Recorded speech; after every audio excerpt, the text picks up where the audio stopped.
Hello guys, welcome to differential academy. आज हम लोग डिस्कस करने वाले हैं इंजीनियरिंग मैथमेटिक्स का लेक्चर नंबर 3। मैं आपके साथ दो लेक्चर डिस्कस कर चुकी हूँ। एक लेक्चर में मैंने रैंक का कॉन्सेप्ट डिस्कस किया था, दूसरे में मैंने linearly independent and linearly dependent का कॉन्सेप्ट डिस्कस किया था। So this is third concept, that is eigen values and eigen vectors. ठीक है, सो लेट्स स्टार्ट। अब आ जाते हैं हम आइगन वैल्यूज और आइगन वेक्टर्स के कॉन्सेप्ट पे। ये कहता है कि consider the linear transformation y is equals to A X. ये देखो, ये हम ना लास्ट इंडिपेंडेंस वाले उसमें भी मैंने आपको समझाया था। और ये लीनियर ट्रांसफॉर्मेशन मतलब कि जब आप जिसमें आपको ध्यान हो, हमने एक मैट्रिक्स कोफिशिएंट मैट्रिक्स डिस्कस की थी and then x is a vector of unknowns, इस तरीके से हमने डिस्कस किया था। तो वहीं से ही ये है। तो consider the linear transformation y is equals to A x where a is a square matrix of order n। तो हम इसको डिस्कस करने वाले हैं फॉर ए, जहाँ पे ए क्या है, हमारा स्क्वायर मैट्रिक्स है। क्या ऑर्डर की, एन, यानी कि A is a square matrix जहाँ पे रोज और कॉलम्स बराबर हैं, m is equals to n है।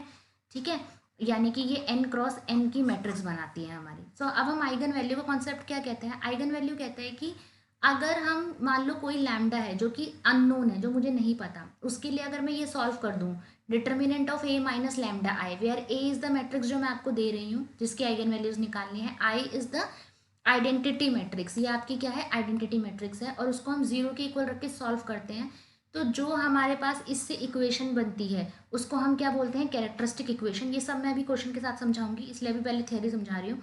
और लैम्डा की जो जो वैल्यूज मुझे उस कैरेक्टरिस्टिक इक्वेशन को सॉल्व करके मिलती हैं, वो हम बोलते हैं उसको आइगन वैल्यू बोलते हैं। कई कुछ जगह पे उसको लेटेंट रूट्स बोलते हैं, या फिर उसको कैरेक्टरिस्टिक रूट्स भी बोलते हैं, क्योंकि इस इक्वेशन से क्या मिलती है मुझे, कैरेक्टरिस्टिक इक्वेशन। तो इसी से जो लैम्डा की वैल्यूज मिलेगी, क्योंकि लैम्डा की फॉर्म में एक इक्वेशन बन के आ जाएगी, उसको हम बोलेंगे कैरेक्टरिस्टिक रूट्स।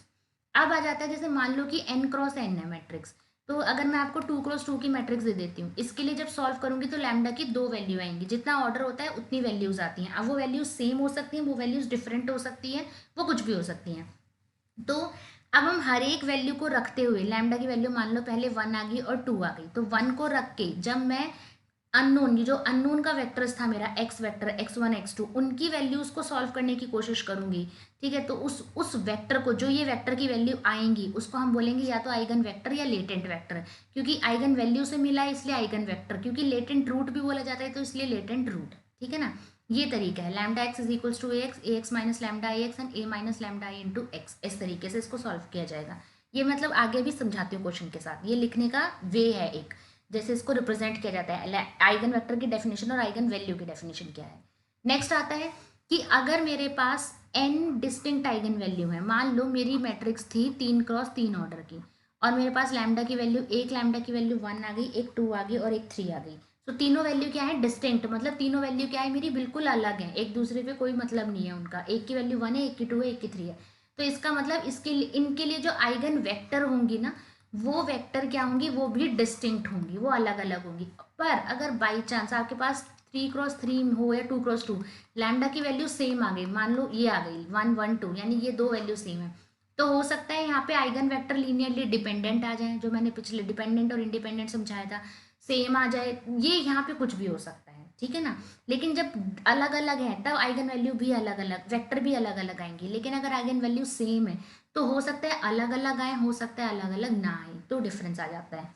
ठीक है, अब आ जाते हैं हम क्वेश्चन पे। ये कहता है find the eigen value and eigen vectors of this matrix. So let अस से मैं इसको ए नाम देती हूँ, A5 1 4 2।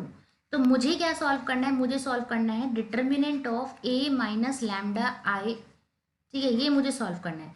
C in J is equals to 0, ये मुझे सॉल्व करना है, जिससे मुझे लैम्डा की फॉर्म में एक इक्वेशन बनेगी और उस इक्वेशन को हम कैरेक्टरिस्टिक इक्वेशन बोलेंगे।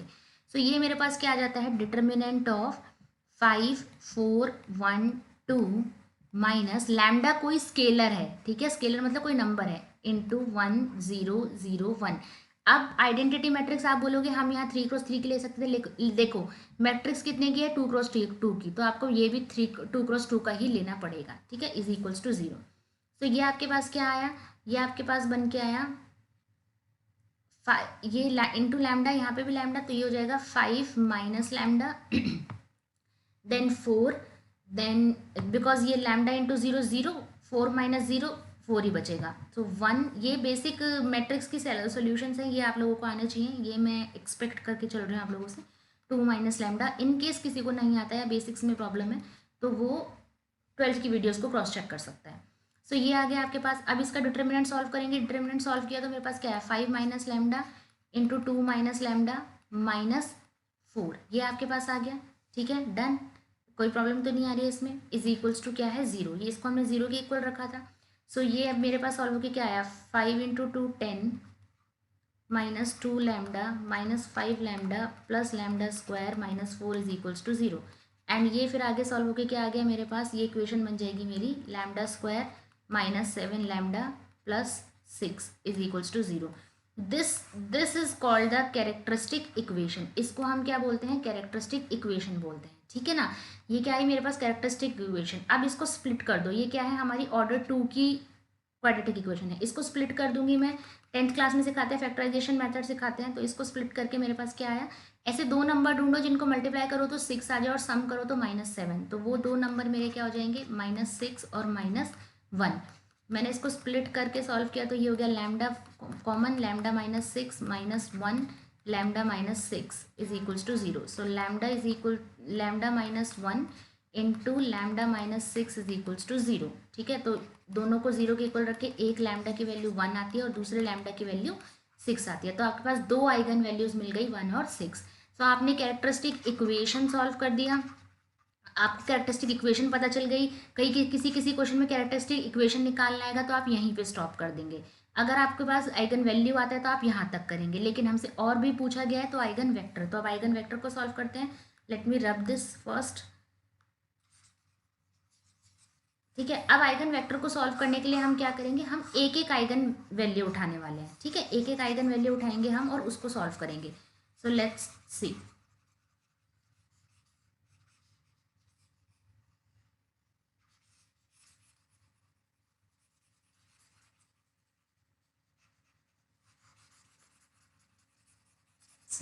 एक आइगन वैल्यू के लिए मैं आपको सॉल्व करके बता रही हूँ, बाकी आप एक यानी कि फॉर आपके पास आता है फॉर लैम्डा इक्वल टू से 1 के लिए मैं आपको सॉल्व करती हूँ। 1 के लिए सॉल्व करते हैं तो ये आ गया डिटर्मिनेंट। ये हमारे पास क्या बन के आती है, हम करते हैं A X is equals to lambda into X, ये where X is the vector of unknown से x1 x2, ये हमारी वेक्टर है x1 x2। सो मेरे पास क्या आ जाएगा, ये फिर आगे मेरे पास बन जाती है ये आपकी यहाँ पे लिख देते हैं a minus lambda into I, ये matrix into x matrix is equals to 0, ये बनेगी। ठीक है, so let us solve this. ये आ जाता है आपके पास 5 4 1 2 माइनस लैम्डा इंटू 1 0 0 1, ये आइडेंटिटी मैट्रिक्स है। ठीक है, x1 x2, यहाँ पे हम इसको 0 के इक्वल रखते हैं। यहाँ पे देखो, अब लैम्डा की वैल्यू मैं 1 डाल दूंगी। लैम्डा की वैल्यू जैसे मैंने यहाँ पे 1 डाली तो ये मेरे पास क्या हो गया, 5 1 इंटू 1 1, तो 5 minus 1 is 4, 4 minus 0 is 0, because 0 lambda को मल्टीप्लाई करोगे 1 लैम्डा की वैल्यू यहाँ पे क्या है 0, 1 इंटू 0, सो ये हो गया हमारा 1।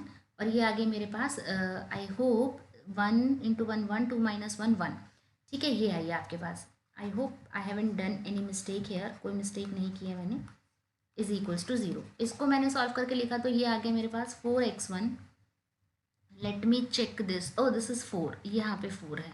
ठीक है, सो 1 into lambda into 0 is 1, 2 into lambda 1, हाँ okay, 4x1 plus 4x2 is equals to 0, ये आ गया। और हमारे पास आया x1 plus x2 is equals to 0, so x1 is equals to minus x2, यानी कि ये रिलेशनशिप आ गई। यानी कि मैं एक ऐसी वेक्टर ढूंढ सकती हूँ x2 को, लेट अस से लेट x2 को आपने 1 रखा, x2 को आपने 1 रखा तो x1 की वैल्यू क्या हो जाएगी मेरी -1। ये आपकी आइगन वेक्टर है। और ऐसे आप कितनी सारी बना सकते हो इस लैम्डा के लिए। ठीक है, सो ये आ गई आपकी, आप 2 रखो तो -2, 3 रखो तो -3, ऐसे करके। सिमिलरली सेम प्रोसीजर आपका फॉलो होगा, किसके लिए, सेम प्रोसीजर आपका फॉलो होने वाला है लैम्डा इक्वल टू 4 के लिए, 6 के लिए। 6 दूसरी थी ना, तो उससे हमारे पास दूसरी आइगन वेक्टर निकल के आएगी। डन, ये तरीका है आइगन वैल्यू और आइगन वेक्टर का। डोंट वरी, अभी मैं और क्वेश्चन इन सब पे डिस्कस करूंगी। गेट के क्वेश्चन डिस्कस करेंगे हम, आईएएस के क्वेश्चन अच्छे से डिस्कस करेंगे। ये सिर्फ आपको इंट्रोडक्शन देने के लिए है ताकि आप क्वेश्चन को सॉल्व कर सको। नेक्स्ट क्वेश्चन आता है जैसे कि find the eigen values and eigen vectors of this, इस मैट्रिक्स की similar procedure a minus lambda into I का डिटर्मिनेंट सॉल्व करना है, यानी कि 3 1 4 0 2 6 0 0 5। यहाँ पे मैट्रिक्स कितने ऑर्डर की है आपके पास? मैट्रिक्स है आपके पास 3x3 ऑर्डर की, ठीक है ना। सो 3x3 ऑर्डर की है तो आइडेंटिटी मैट्रिक्स भी हम 3x3 ऑर्डर का ही लेंगे, ठीक है ना।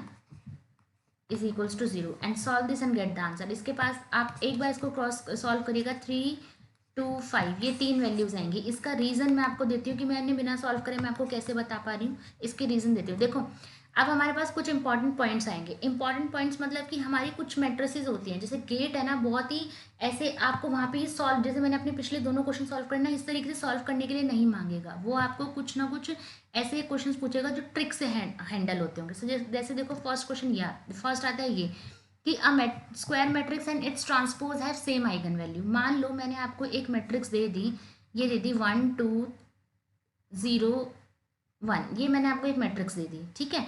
जब मैं आपको ये मैट्रिक्स दे दी और मैंने इसको बोल दिया कि लैम्डा की वैल्यू क्या है आपकी 1, और फिर मैंने बोला फाइंड आइगन वैल्यूज ऑफ 1 2 0 1, जो कि क्या है इसी मैट्रिक्स का ट्रांसपोज है, ठीक है। ये इसका क्या है ट्रांसपोज है, इसकी आइगन वैल्यू। तो हमें ये पता होना चाहिए कि किसी भी स्क्वायर मैट्रिक्स और उसकी ट्रांसपोज की सेम आइगन वैल्यू होती है।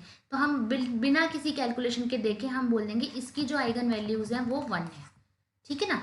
मान लो 1 और 2 थी, 1 1 ही आएंगी वैसे तो ये हो गया हमारा, इसके आइगन वैल्यूज भी 1 1 है। आपको सॉल्व करने की जरूरत ही नहीं पड़ेगी, बस आपको ये पता होना चाहिए बेसिक स्टेप कि ये इसकी आइगन वैल्यू ये आएगी, ठीक है ना। क्योंकि ये आपको कैसे पता चला, क्योंकि एक मैट्रिक्स और उसके ट्रांसपोज के आइगन वैल्यूज क्या होती हैं, वो सेम होती हैं। सिमिलरली आपके पास आता है नेक्स्ट क्वेश्चन, नेक्स्ट पॉइंट, वो ये नेक्स्ट पॉइंट कहता है कि the eigen values of diagonal matrix and are just the diagonal elements. तो देखो पिछले क्वेश्चन में और इसमें क्या था, ये क्या कहता है डायगोनल मैट्रिक्स। डायगोनल मैट्रिक्स क्या होती है, एक ऐसी मैट्रिक्स जिसकी नॉन डायगोनल एंट्रीज क्या हो 0, ये होती है आपकी डायगोनल। किसी भी स्क्वायर मैट्रिक्स में ये आपकी प्रिंसिपल डायगोनल है, और जो ये बची हुई एंट्रीज हैं इनको हम बोलते हैं नॉन डायगोनल, ये होती हैं नॉन डायगोनल, जो डायगोनल पे नहीं है। जो डायगोनल पे पड़ी होती है उनको हम डायगोनल बोलते हैं। तो डायगोनल मैट्रिक्स का मीनिंग क्या है कि इसको छोड़ के बाकी सारी एंट्रीज क्या है 0, यानी ये सब और ये सब क्या होनी चाहिए 0, तो वो डायगोनल मैट्रिक्स हो जाती है। अब अगर आप पिछले क्वेश्चन की तरफ देखो एक बारी, पिछला क्वेश्चन हमें क्या कहता है, जस्ट अ सेकेंड मैं आपको बताती हूँ। देखो ये क्या है, ये डायगोनल नहीं है लेकिन ये अपर ट्रायंगुलर मैट्रिक्स है जो एक डिफरेंट फॉर्म होती है। तो अगर मैं इस तरीके से मान लो ये आपको दे देती हूँ 0 0 1 2 3 0 0 0, अगर ये दे देती हूँ, दिस इज हमारी डायगोनल मैट्रिक्स, ये मेरी क्या है डायगोनल मैट्रिक्स। सो इसके आइगन वैल्यूज आप बिना कैलकुलेट करे सीधे बोल देना ये है 1 2 3 1 2 3। ये क्वेश्चन आया हुआ है गेट में भी एक बारी, मैं ध्यान नहीं है मेरे को कौन से उस पर आया है, बट मैं आपको ये बता रही हूँ क्वेश्चन, ठीक है ना। So this is it.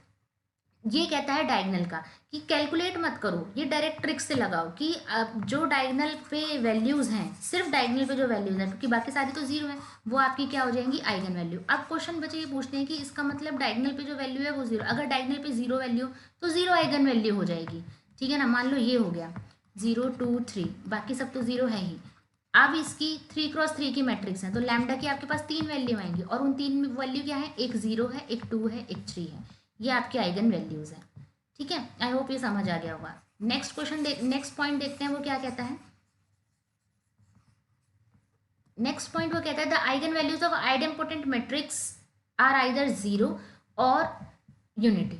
Idempotent matrix क्या कहती है, वो ये होती है कि अगर किसी मैट्रिक्स का स्क्वायर करोगे वो वापस से वही मिले आपको आके, ठीक है। मैट्रिक्स मान लो आपने कोई भी मैट्रिक्स उठाई और आपने उस मैट्रिक्स को उसी से मल्टीप्लाई किया, वापस में वही मैट्रिक्स अगर आंसर आ चुकी है तो वो आइडेम्पोटेंट बन जाती है। आइडेम्पोटेंट बनते ही हम क्या बोलेंगे, इस मैट्रिक्स की आइगन वैल्यूज क्या होंगी, या तो 0 होगी या यूनिटी होगी। तो बाई चांस अगर आपको लग रहा है किसी मैट्रिक्स को देखिए, जैसे मान लो आइडेंटिटी मैट्रिक्स है, आइडेंटिटी मैट्रिक्स क्या है 1 1, आइडेंटिटी मैट्रिक्स ये होती है। आइडेंटिटी का स्क्वायर भी क्या होता है, आइडेंटिटी होता है। आइडेंटिटी का स्क्वायर आइडेंटिटी है तो इसका मतलब आइगन वैल्यूज इसकी या तो 1 होगी या 0 होगी। लेकिन ये क्या है, ये डायगोनल मैट्रिक्स भी है तो इसकी आइगन वैल्यूज क्या आ रही है, देखो 1 1 1, तो इसकी आइगन वैल्यूज सिर्फ 1 है।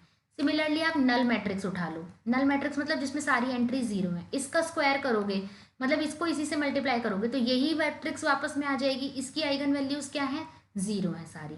तो वो यही कह रहे हैं कि अगर कोई भी आइडेम्पोटेंट मैट्रिक्स है, अगर उसकी आइगन वो आइडेम्पोटेंट है तो उसकी आइगन वैल्यूज या तो सारी 0 होंगी या उसकी आइगन वैल्यूज 1 होंगी, या दोनों भी हो सकता है, ठीक है, दोनों में से एक हो सकती है। Then the sum of eigen values of a matrix and its trace. अब ट्रेस क्या होता है? Sum of eigen values is its trace, that is the sum of the principal diagonal. Trace होता है कि जो आपके डायगोनल पे एलिमेंट है ना, इनका सम। तो मान लो 1 2, यानी इन दोनों का सम 1 + 2 = 3, ये किसके बराबर होगा? सम ऑफ आइगन वैल्यूज, यानी इसकी जो आइगन वैल्यूज आ रही होंगी, मान लो आइगन वैल्यू आ गई आपकी 3 और 4 और -2, दो आइगन वैल्यू आ रही है, तो इनका सम कितना आया? इनका सम भी 2 आया, सॉरी एक सेकेंड, 4 और -1, तो इनका दोनों का सम कितना आया? 3, और इन दोनों को ऐड किया तो कितना आया? ये भी 3 आया। इसका मतलब वो यही कहता है कि हमेशा, और ये हर किसी में है, हर एक मैट्रिक्स में फॉलो होगा, कि जो आइगन वैल्यूज का सम है वो ही जो है ट्रेस के बराबर होगा। तो काफ़ी बारी ये सब ना गेट के हिसाब से बहुत इंपॉर्टेंट पॉइंट्स हैं, ठीक है। तो जो ट्रेस है वही सम ऑफ आइगन वैल्यूज होगा। नेक्स्ट आता है the product of eigen values is equals to determinant. अगर आइगन वैल्यूज है उसके अंदर, तो λ1 λ2 उन दोनों को मल्टीप्लाई करके वही आएगा जो उस मैट्रिक्स का डिटर्मिनेंट आएगा, ठीक है, वो ये चीज़ कह रहे हैं। नेक्स्ट आता है कि if lambda is an eigen value of A, 1/λ is the eigen value of inverse of A. मान लो ए की वैल्यू अभी आपने निकाली थी पिछली मैट्रिक्स में, मान लो आपने निकाली थी 6 निकाली थी, तो 1/6 जो होगी वो आइगन वैल्यू हो जाएगी ए इनवर्स की, ठीक है, ये कहने की कोशिश कर रहा है। सो क्वेश्चन गेट में ये भी एक बार पूछा गया है कि इफ आइगन वैल्यू ऑफ, मान लो मैं कुछ भी मान लेती हूँ, A matrix is 7, what is the eigen value of A inverse. और वो आपको कंफ्यूज करने के लिए ना ये मैट्रिक्स पूरी दे, और फिर आप क्या करोगे? इसका इन्वर्स निकालोगे, फिर इन्वर्स निकाल के फिर आइगन वैल्यू निकालोगे। कम से कम 10 मिनट खा गया ये क्वेश्चन। ये नहीं, आपको सीधा देखना है कि अगर अच्छा आइगन वैल्यू इसकी 7 है, इसका मतलब इसके इन्वर्स की क्या हो जाएगी? 1/7, आइगन वैल्यू का रेसिप्रोकल, ये चीज़, ठीक है। आई होप आपको समझ आया होगा।